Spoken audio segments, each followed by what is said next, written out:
광고드립니다. 성경적인 어머니를 사용하는 마더와즈 국기 지혜훈련이 4월 19일부터 6월 14일까지 8주간 시작이 예정입니다. 릴리즈 글렌과 데이비드 글렌의 마더와즈, 파더와즈 세미나가 매주 말씀드린 대로 5일부터 7일까지 저녁에 파더와즈는 위스덤 포 파더스 교재로 하도록 하겠습니다. 지금 이미 신청들이 들어오고 있고 호텔 예약한 분도 계시고 여성 선교사들이 그렇게 지금 막 반응을 보이고 있습니다. 계속해서 기도해 주시고요. 정확한 명칭은 유럽 한인 마더와즈 사역자 세미나 2기입니다. 기도해 주시고 동행 교제로 하고요. 특별히 올해는 후원이 좀 필요합니다.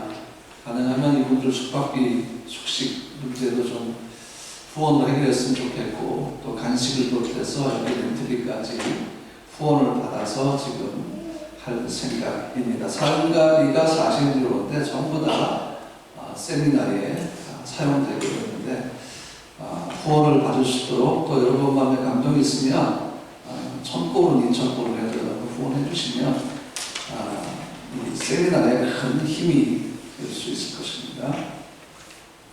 그 다음 광고드립니다. 어린 축구교실은 오늘 3시부터 합니다. 민서 형제가 오늘도 경기가 있어서 오늘도 제가 코칭을 하게 됩니다.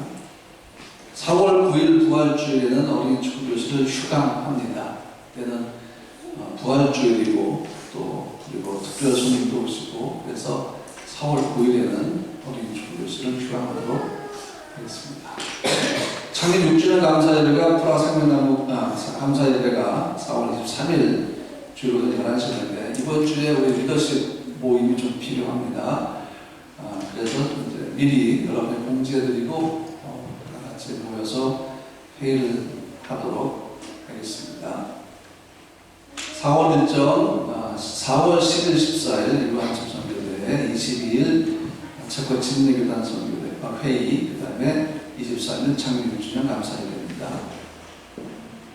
4월 일정 9일날 부활주일 지명현, 소리는 지명현 형제가 와서 1시간 동안 찬양 예배를 인도하는데, 이때 우리 교회가 준비한 것도 다 같이 했으면 좋겠어요. 그렇게 하고 특별히 성찬식도 함께 하도록 하겠습니다. 갈렙성경 큐티 모임이 오늘 예배 후에 이곳에서 있게 됩니다. 미리 본문과 함께 다 공지가 되었기 때문에 예배 끝나고 그 다음에 이거를 저녁에 남나요? 아니면 오늘 간식이 준비가 되어 있어서 여기서 먹고 난 다음에 어떻게 할까요? 어떤 게 좋을지. 예배 끝나고 여기 수그룹방으로 남성들 큐티 모임 가시면 여기서 또 한나성교회는 그럼 의자는 다 치우고 다 치우고 예배 끝나고 다 치운 다음에 간식 드시면서 남성교회 큐티 모임하고 한나성교회 모임하고 다른 분들도 간식 드시면서 유지하시면 좋겠습니다. 어제 갈렙성교회 첫 등반, 역사적인 등반이 천국의 문에서 무려 4명이 참석합니다. 유기종 회장님이 건의하셔가지고 일정을 잡았고, 어제 진짜 재밌었습니다. 너무 재밌었고 김밥도 맛있었고. 근데 작년 7월 22일부터 8월 19일까지 대화재가 있었어요. 이쪽에서. 그래서 체코 쪽에서 시작됐고 이제 독일까지 같이 이 지역이 되어 있으니까 올라가는 길 내내 다 타버린 나무들과 그 황폐함 지나서 천국의 문으로 올라가는데 지옥의 문을 지나서 천국의 문으로 들어가는 느낌이었습니다. 다음에는 우리 한나성교와 같이 해서 가족끼리 좀 했던 시간을 가졌으면 좋겠고, 등반도 좀 같이 하고 이렇게 함께 교제하는 코인업의 시간을 좀 자주 가졌으면 좋겠습니다. 고맙습니다. 추가 공사는 주보를 참조하시기 바랍니다. 자리에서 함께 일어나셔서 성경 본문 말씀을 함께 봉독하겠습니다. 그들이 가버나움에 들어가니라. 예수께서 곧 안식일에 회당에 들어가 가르치시되 점으로 해질 때 모든 병자와 귀신들이 자를 예수께 데려오니 새벽 아침부터 밝기 전에 예수께서 일어나 나가 한적한 곳으로 가서 거기서 기도하시더니 되시기 바랍니다. 오늘은 뒤에 순서들이 있고 또 여기 행사들이 있기 때문에 1시 전에 예배를 마칠 생각입니다. 그리고 나머지 1시간 동안 우리가 같이 교제하는 시간을 갖도록 하겠습니다. 오늘 말씀의 제목이 가버나움에서의 하루 그리고 한적한 곳으로인데, 오늘 우리가 읽은 이 본문 말씀 보면 그들이 가버나움에 들어갑니다. 예수님께서 가버나움으로 들어가셔서 안식일에 회당에서 가르치시되, 그래서 그때부터 저물어 해질 때에 많은 사람들이 예수님께로 다가오셨고 다 고치셨고 귀신도 내어쫓으신 후에 그 다음에 새벽에 날이 밝기 전에 일어나셔서 한적한 곳으로 가서 기도하시는 것이 오늘 본문입니다.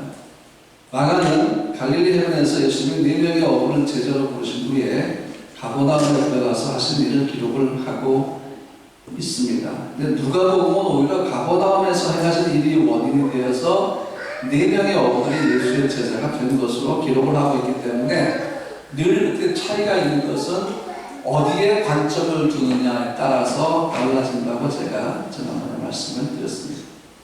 첫 번째, 가버나움이라는 무대를 한번 가보겠습니다. 마가가 그리고 있는 이 가버나움 무대에 예수님이 나타나시는데 특별히 예수님의 권세가 여기서 나타납니다. 마가는 1장 21절부터 가버나움이라는 무대에서 나는 예수의 권세의 열매, 그분의 권세로 무슨 일을 행하셨는가를 보여주고 있는데 22절 말씀 보니까 나사렛 예수여 우리가 당신과 22절 위에 무사람이 그의 교훈에 논란이 있는가 가르치신 것이 권위 있는 자와 같고 서기관들과 같이 아니하느냐라 그랬습니다. 그래서 마가가 오늘 본문서 보여주고 있는 예수님의 권세는 첫 번째 가르치시는 권세, 두 번째 치유하시는 권세, 세 번째 귀신을 내어쫓는 권세, 네 번째가 전도하는 권세입니다. 예수님께서 전도에 대해서 말씀을 하셨기 때문입니다. 그런데 이 모든 권세가 보여주는 것은 그가 하나님으로부터 보냄을 받은 거룩하신 분이다라는 것입니다. 지지난 주일에 제가 이적과 표적에 대해서 말씀을 드린 적이 있습니다. 예수께서 행하시는 모든 것들은 다 예수께서 하나님으로부터 보내심을 받은 자라는 것을 증거하는 것이라고 말씀을 드렸습니다. 이 자격이 아니면 사람의 권세로서는 결코 행할 수 없는 일들을 주님이 하셨습니다. 그런데 하나님으로부터 보내심을 받은 거룩한 자, 하나님의 거룩한 자라는 표현을 귀신들이 지금 하고 있는데 24절 말씀 보니까 나사렛 예수여 우리가 당신과 무슨 상관이 있나이까 우리를 멸하러 왔나이까 나는 당신이 누구인 줄 아니 하나님의 거룩한 자이다. 귀신들이 고백하는 거예요. 여기서 우리를 멸하러 왔나이까 라고 얘기하죠. 이것이 주님께서 오신 목적 중에 하나입니다. 마귀를 멸하려고 주님 오셨기 때문이죠. 그러면서 귀신들이 스스로 고백합니다. 우리는 당신이 누구인 줄 압니다. 당신은 하나님의 거룩한 자입니다. 그런데 여기서 귀신들이 하는 말을 우리가 조금 더 살펴볼 필요가 있는 게 우리가 당신과 무슨 상관이 있나이까 라고 표현을 하죠. 이것은 그 당시에 관용적인 표현입니다. 그런데 이 표현은 누가 하는가 하면 신분이 낮은 사람들이 높은 사람들에게 하는 표현입니다. 그러니까 지금 귀신들은 자기들의 신분을 예수 그리스도의 그 존귀한 신분에 비교해서 자기들이 얼마나 하나님의 초라한 존재인지를 스스로 인정을 하고 있는 것입니다. 스스로 자기들의 선을 긋는 거죠. 우리는 당신에게 이룰 수 없는 존재들입니다. 당신의 권세와 당신의 존귀함에 도저히 이룰 수 없는 아주 초라한 존재들입니다. 그리고 경계선을 딱 긋고 있는 것입니다. 그러니까 낮은 자와 높은 자의 그 사이에는 넘을 수 없는 한계가 있다는 것입니다. 지금 막 귀신들은 그걸 고백하는 거예요. 당신과 우리 사이에 분명히 한계가 있는데 우리는 도저히 그 한계선을 넘을 수가 없습니다. 왜냐하면 당신은 하나님의 거룩한 자이기 때문입니다. 그렇게 귀신들이 고백을 하는데 특별히 24절에서 두 가지가 나오죠. 첫 번째 나사렛 예수여, 두 번째가 하나님의 거룩한 자. 이 두 가지는 다 하나님께서 사용하신 것입니다. 나사렛에서 마리아가 따른 가브리엘 천사가 거룩한 하나님의 아들이 잉태한 것을 고지하죠. 그래서 나사렛 예수라고 얘기를 합니다. 또 한 가지 누가복음 1장 35절 말씀 보니까 천사가 이르되 성령이 내게 임하시고 지극히 높으신 이의 능력이 너를 덮으시리니 이러므로 나실 바 거룩한 하나님의 아들이라 일컬어지리라 그랬습니다. 하나님의 아들이라고 성경은 분명히 얘기하고 있죠. 그러니까 이 두 가지는 모두 예수께서 자기들과 비교할 수 없는 능력과 권세와 우월함을 가지고 있다는 것을 귀신들조차 인정하는 것입니다. 이 귀신들은 더러운 존재들이죠. 더러운 귀신들입니다. 예수의 권세 앞에서 비교할 수 없는 아주 더러운 것들이죠. 그런데 요즘 예전부터 그렇습니다. 이 더러운 귀신들을 의지하는 사람들이 사실 너무 많습니다. 주님 보시기에 얼마나 무지하겠습니까? 얼마나 어리석게 보이겠습니까? 이미 오래전부터 초라하고 아주 더러운 귀신들을 의지해서 복을 받으려고 몸부림치고 자기 앞일을 알고 싶어서 몸부림치고 남을 저주하는 데 사용하기도 하고 정치인도 그렇고 경제인도 그렇고 아주 대놓고 무당을 찾아가서 역술인 찾아가서 운세를 점치는 사람들을 볼 수 있는데 오늘 그들이 그렇게 의지하는 귀신들이 예수를 향해서 뭐라 합니까? 우리는 당신의 권세에 이르지 못할 초라한 것들입니다. 그 예수님이 뭐라 했습니까? 더러운 귀신아 나오라고 말씀하시잖아요. 그래서 27절 말씀 보니까 다 놀라 서로 물어이르되 예수께서 귀신을 쫓아내시니까 어찌 믿냐? 이는 어찌 믿냐? 권위 있는 새 교훈이로다. 더러운 귀신들에게 명한즉 순종하는더라 하더라 그랬습니다. 이 권위 있는 새 교훈, 권세 있는 새 교훈은 마귀를 멸하시며 하나님의 나라를 선포하시는 예수 그리스도의 권세와 능력을 의지합니다. 예수의 권세가 이것이었어요. 그러면 이 예수님의 권세는 예수님 그분 스스로만 갖고 있는 권세냐? 아닙니다. 예수님께서 71년 2명씩 나누어서 복음을 전하고 파송하고 난 다음에 그들이 예수께 들어와서 보고하기를 주님 귀신들이 주의 이름으로 쫓겨나는 것을 우리가 현장에서 목격을 했습니다. 우리가 주의 이름으로 명한즉 귀신들이 쫓겨났습니다. 이렇게 막 흥분해서 얘기할 때 주님 뭐라 하십니까? 내가 너에게 뱀과 전갈을 밟으며 원수의 모든 능력을 제어할 권세를 주었으니 너를 해야 할 자가 그렇다고 없어. 주님은 그 권세를 누구한테 주셨어요? 우리에게 주십니다. 여러분에게는 이 더러운 귀신과 싸울 수 있는 권세가 있습니다.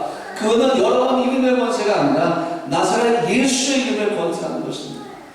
그래서 귀신들이 이제 귀신을 축축할 때 뭐랍니까? 너 더러운 귀신아 나사렛 예수 이름으로 명하노니 이 시간 날져다 라고 명령하는 것. 그것이 바로 그 이름의 권세가 우리에게 주어졌기 때문입니다. 그러므로 여러분 귀신의 존재에 대한 두려움을 버리십시오.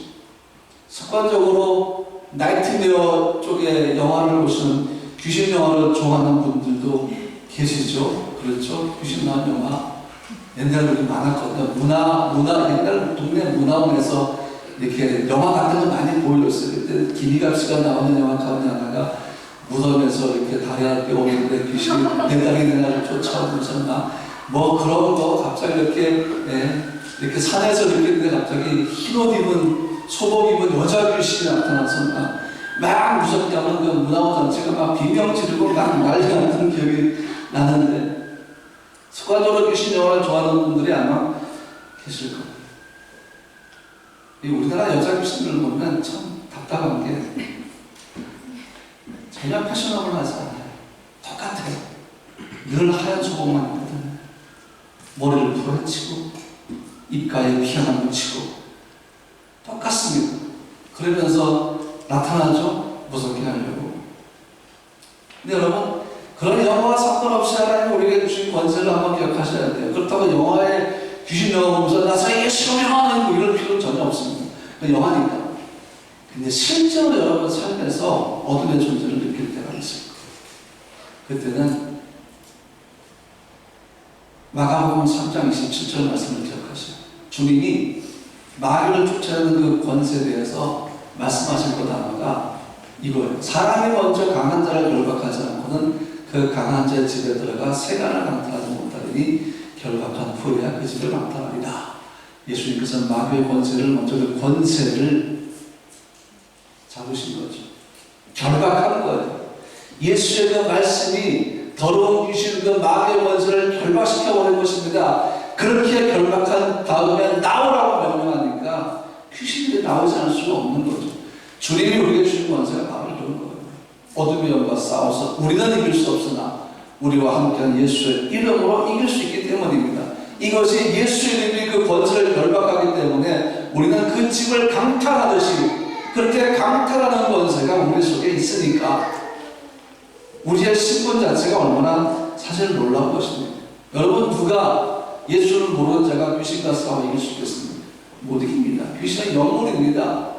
그가 그 존재를 가진 그 영적인 힘은 사람의 육적인 능력으로는 방해될 수가 없습니다. 그러나 그렇게 커 보이는 권세조차 예수 이름 앞에는 너무 초라하고 너무 더러운 존재이기 때문에 우리가 예수 이름으로 명령할 때에 그 귀신들이 그 이름 앞에 순종하는 역사가 나타날 수밖에 없다는 것입니다.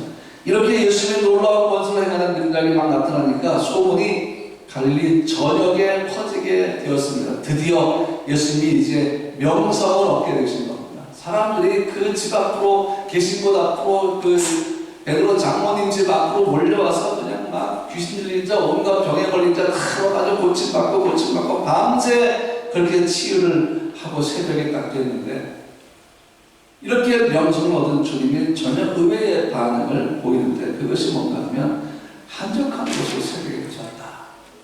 성경은 그렇게 말씀하고 있습니다. 왜 그랬을까요? 그냥 거기에 가버나움에 머물러 있으면 계속해서 사람들을 고치고 존경받고 사람들로부터 떠받침을 받고 칭찬받고 귀신도 막 쫓아내고 병든 자를 고쳐내시고 엄청난 그 미러클맨으로 기적의 사람을 할 수 있는데, 갑자기 예수는 새벽에 조용히 한적한 곳, 이곳은 군중들을 피할 수 있는 곳으로 사람이 거하지 않는 장소를 얘기합니다. 사람의 무리 속에서 명성이 끓어오르는 곳에서 아무도 없는 정말 한적한 곳으로 예수님이 이동을 하셨는데, 왜 그런가 하면 첫 번째는 기도하시려고 했습니다. 주님 뭐라 했어요? 기도와 금식 외에는 이러한 이유가 나갈 수 없다고 말씀하셨죠. 제자들이 왜 우리는 귀신을 쫓아낼 수 없습니까? 그때 주님 이렇게 말씀하셨죠. 기도와 금식에 대해서 말씀하셨죠. 주님도 우리에게 기도의 본을 보셨고 주님도 늘 기도하시는 분이었습니다. 35절 새벽 아직도 밝기 전에 예수께서 나가 한적한 곳으로 가서 거기서 기도하시더니, 우리는 여기를 렌트하기 때문에 새벽 예배를 드릴 수가 없지만 한국은 새벽 예배를 많이 드리죠. 어떤 목사님이 너무 화가 나서 외국엔 새벽 예배가 없는데 왜 우리나라만 새벽 예배를 드리느냐, 화가 나서 도대체 어떤 인간이 새벽 예배를 만들었느냐, 분노에 차서 성경을 읽다가 35절에서 회개하고 말았습니다. 새벽 기도 만든 분은 주님이셨습니다. 새벽 아직도 밝기 전에. 안 오셨을 줄 알았어요. 제 분위기 좀 살려보려고 했는데 주님이 기도하시려고 이렇게 가셨어요. 주님도 기도하셔야만 하는 분이었습니다. 왜? 그분도 100% 인간이셨기 때문이고 늘 하나님과 교제하고 그분의 뜻을 알아야 했기 때문이죠. 12제자를 부를 때도 미리 예수님은 산에 가서 기도하셨던 분입니다. 하나님의 뜻에 따라서 12명의 제자를 선택하신 거죠. 두 번째가 뭔가 하면 군중들의 반응을 피하시려고 하셨습니다. 예수님의 반응과 사람들의 반응을 보면 우리가 알 수가 있죠. 예수님 뭐라 하십니까? 다른 마을로 가자 그랬습니다. 한적한 곳으로 가신 다음에 다시 가버나움으로 돌아가시면 됩니다. 왜? 거기서 가는 일을 사람들이 듣고 다 그쪽으로 오기 때문이죠. 그러면 거기 가서 딱 좌정에 앉아 계시면 갈릴리 전역의 사람들이 우르르 몰려오게 됐다는 얘기입니다. 그런데 한적한 곳으로 가서 기도하실 때 주님 뭐라 하시면은, 야, 다른 마을로 가자. 그분이 전날까지 기적을 행했던 곳으로 가지 않고 전혀 생소한 곳으로 가자. 제가 뭐라니까, 예수님, 사람들이 예수님을 찾고 있습니다. 엄청나게 많은 군중이 예수님을 찾고 계십니다. 찾고 있습니다. 그렇게 얘기해도 예수님은 아니, 다른 곳으로 가자. 사람들이 왜 예수님을 찾았을까요? 자기에게 필요한 기적의 사람이기 때문이었죠. 자기가 필요한 걸 줄 수 있는 사람이었기 때문인데 예수님이 이 땅에 오신 목적은 기적을 행하시기 위해 오신 것이 아니었습니다. 그 기적과 치유도 하나님 나라를 주기 위한 방법이었을 뿐이지 그것이 목적이 아니었다라는 것입니다. 사람들은 영웅을 원합니다. 놀라운 일을 행하고 기적을 나타내고 불가능을 가능으로 바꾸는 사람들을 원합니다. 왜 그럴까요? 자기 자신을 위해서입니다.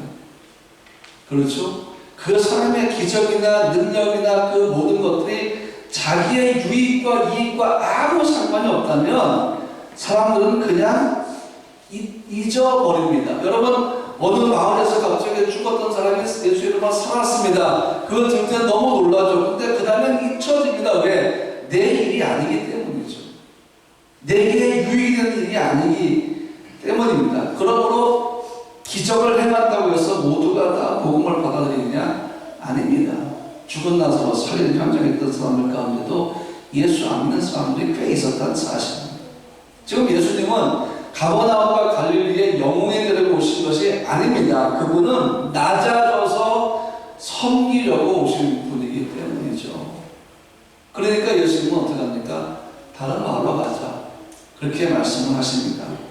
그런데 다른 마을로 가는 것도 힘들게 만드는 사건이 하나가 벌어지는데 그게 세 번째, 귀신들에게 말씀하신 것과 나병 환자를 고치신 후에 어미에 경고하시는 그 말씀이 뭔가하면 얘기하지 말라는 것. 침묵하라. 내가 행한 일에 대해서 침묵하라 이렇게 말씀하셨어요. 귀신들에게도 입 닫으라 이렇게 말씀하셨고요. 나병 환자, 피부병 환자죠. 무등병자를 고친 후에도 1장 43, 44절 곧 보내시며 어미 경고하사 이르시되 삼가 아무에게 아무 말도 하지 말라. 이 어미 경고하사의 이 원어 속에는 분노의 뜻이 담겨 있습니다. 예수님이 나병 환자를 고쳤습니다. 그 나병 환자는 믿음이 있었습니다. 주님 나를 고쳐주십시오라고 믿음이 있었습니다. 그런데 예수님께서 고쳐주신 후에 나병 환자 몸에 손을 대심으로 그의 부정을 정결케 해주신 다음에 왜 예수님은 그런 능력이 있지 않습니까? 율법은 부정 환자의 몸에 손대지 못하게 하지만 예수님은 율법의 완성이시기 때문에 묻은 병자 몸에 손을 대시고 고쳐주신 다음에 어미 경고하사 분노하듯이 그분은 표정을 단호하게 지으시면서 어미 경고하시기를 너 지금 가서 아무에게나 얘기하지 마. 그냥 제사장에 가서 네 몸을 보이고 너의 병이 나았음을 인정받은 후에 너의 공동체로 돌아가라고 말씀하셨지 여기 다니고 저기 다니면서 예수가 내 병 고쳤어요. 내 나병을 고쳐주셨어. 그렇게 절대 얘기하지 마. 라고 침묵의 명령을 내리십니다. 그 이유가 뭔가? 지금 예수님의 사역의 초창기입니다. 이미 이분의 사역은 마귀의 세 가지 시험을 통해서 승리로 시작했고 승리로 이어질 것이며 승리로 끝나게 될 것입니다. 십자가의 죽음조차도 승리의 죽음이 될 것이기 때문입니다. 이제 초창기인데 예수님이 가셔야 할 것이 얼마나 많고 하셔야 할 일이 얼마나 많겠습니까? 그런데 지금 귀신들의 입을 다물려는 건 괜찮은데 나병 환자에게조차 입을 다물라고 말씀하신 것이 뭔가 하면 그렇게 돼버리면 사람들이 예수를 바라보는 관점은 그냥 기적의 사람으로만 본다는 것입니다. 기적의 사람. 그러면 예수님이 공개적으로 다른 성으로 들어가지 못하시고 그래서 예수님은 한적한 곳으로 다니신 것입니다. 이 나병 환자는 그새를 못 찾고 사람들에게 예수의 치유에 대해서 이야기를 하고 다니기 시작했습니다. 그럼 우리가 보기에 야 정말 나쁜 겁니다. 예수님이 병을 고쳐주는데 어떻게 저렇게 순종하냐? 그렇게 볼 수 있는 것은 또 아닙니다. 왜냐하면 예수님이 이 사람이 명령에 순종하지 않을 걸 이미 알고 계셨기 때문입니다. 그래서 강력하게 명령을 했고 분노하듯이 어미의 경고를 하신 것인데 역시 이 사람은 그 말씀에 순종하지 않았습니다. 여기서 우리는 나병 환자의 불순종보다는 조금 다른 곳에 포커싱을 해야 됩니다. 무엇인가 하면 예수의 치유의 능력과 번세가 과연 감추어질 수 있을까? 죽은 자를 살리고 귀신을 내어쫓는 그 예수의 능력과 번세는 감춰줄 수 있을까요? 아니요. 없습니다. 그러니까 이 나병 환자는 나쁜 의도가 아니라 자기에게만 예수의 그 치유의 능력을 말하지 않고는 못 견뎠다는 것입니다. 예수님 말씀 뭔가 지금은 하지 말고 나중에 해도 되라는 의미거든요. 지금은 예수께서 여러 성을 들어가셔야 했고 여러 사람을 만나셔야 했는데 이 일이 자꾸 처음부터 소문이 나기 시작하면 이스라엘 권세 있는 자들이 리더십들이 분명히 예수를 해코지 하려고 할 것이고 방해하려고 할 것이고 죽이려고 할 것이기 때문에 초창기부터 그런 소모전을 겪고 싶지 않았을 것입니다. 여러분 보세요. 나병 환자가 굳이 말하지 않아도 살아있으나 죽은 자였던 이 사람이 병이 고침을 받은 것 자체로만도 벌써 그의 예수의 치유의 능력은 감춰줄 수 없는 것입니다. 근데 예수님은 그래도 너는 굳이 그렇게 떠들고 다니지 마. 다 때가 되면, 하나님의 때가 되면 너의 치유받은 것이 나중에 될 것이다 라고 말씀을 하신 것입니다. 그런데도 이 사람은 감출 수가 없는 거예요. 예수를 자랑하지 않고는 견딜 수가 없는 것입니다.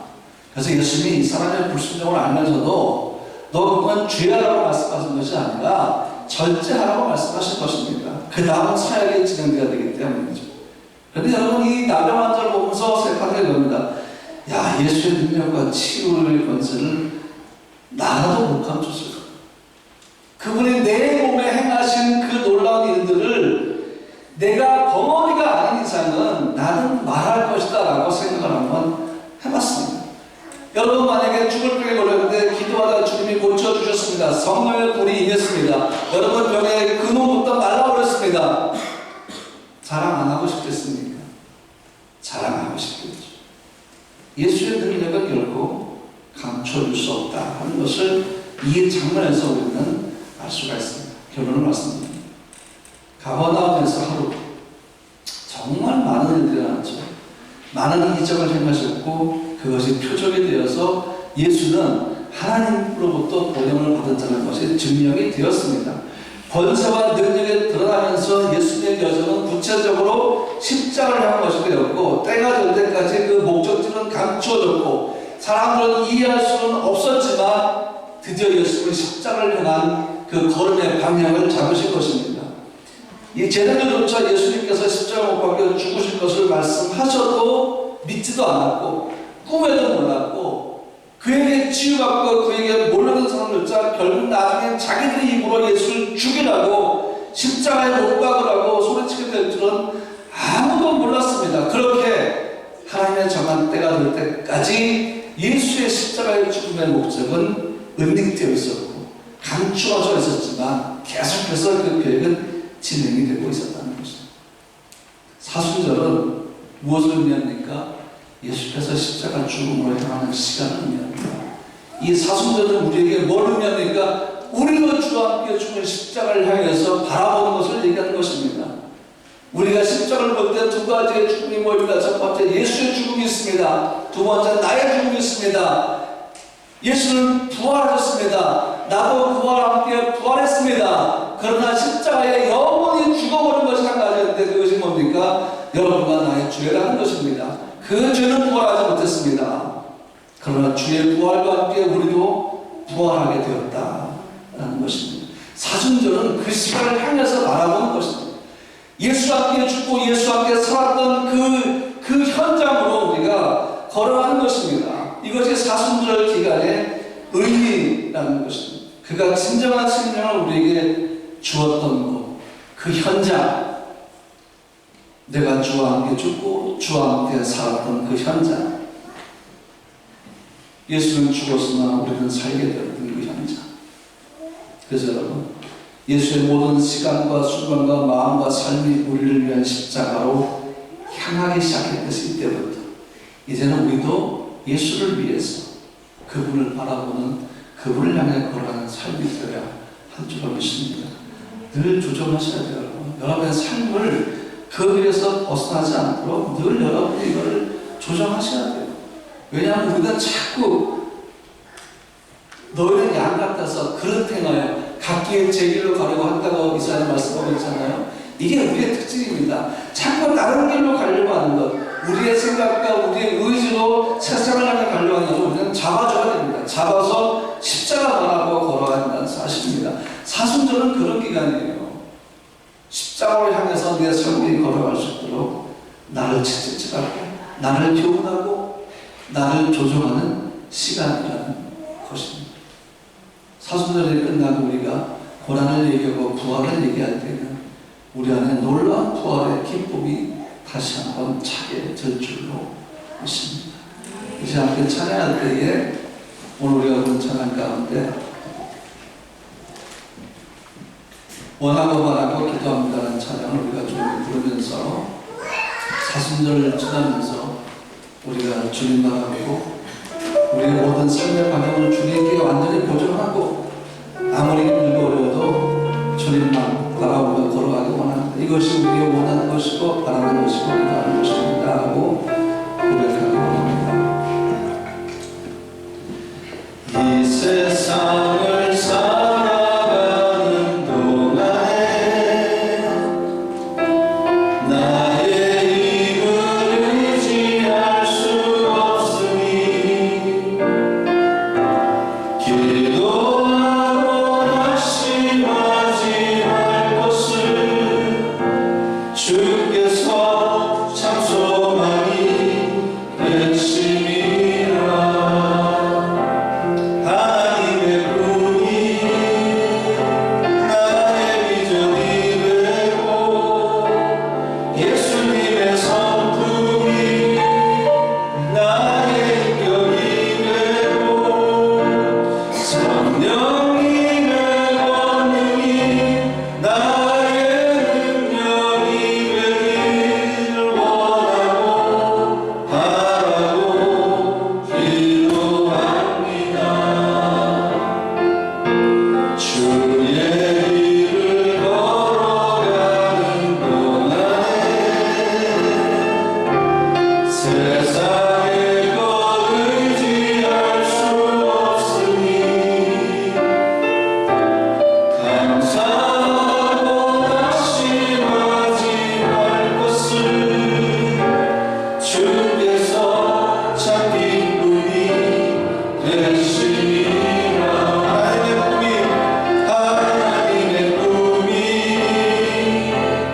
나의 비전이 되고 예수님의 성품이 나의 인격이 되고 성령님의 권능이 나의 능력이 되길 원하고 바라고 기도합니다. 원하고 바라고 기도합니다. 원하고 바라고 기도합니다. 1분만 기도할게요. 능력이 필요하죠. 여러분 어떤 능력이 필요하세요?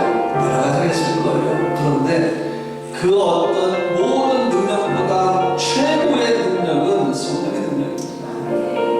성령이 여러분 중에 일하기 시작하면 놀라운 일이 일어납니다. 어제 그 천국의 문을 갔다가 내려오는데 우리 집사람들이 그래요. 저거 한번 보시라고. 노란데 바위가 폭발해 있었습니다. 그 거대한 바위가 부서져서 노란 불말이 되어 있었습니다. 그 불이 얼마나 강했으면 바위를 폭발시켰을까요? 하나님의 엘리야를 호렙산으로 보내신 다음에 막 지진이 나게 하면서 반석이 파괴되는 그 장면을 보여주셨듯이 저는 그 생각이 떠올랐습니다. 아, 이게 저런 거구나. 반석이 파괴되는 게 바로 저런 거구나. 예수의 놀라운 능력을 우리를 통해서 우리가 상상할 수 없는 일들을 분명히 행하십니다. 우리에게 필요한 것은 무슨 능력이에요? 성령의 능력이에요. 이 시간 그걸 구합시다. 주여 내게 성령의 능력을 허락해 주시옵소서. 그 능력으로 내가 내 삶을 걸어가게 하여 주시고 성령의 능력이 우리 교회 것이 되고 우리 가정 것이 되고 우리 자녀 것 되게 하여 주시옵소서. 1분 동안만 간단하게 기도하겠습니다. 거룩하신 주님, 세상은 우리에게 여러 가지 능력을 요구합니다. 세상을 살아가면서 우리에게 필요한 능력들은 너무나 많습니다. 우리가 갈 수 있는 것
하나님, 우리는 다른 능력을 구합니다.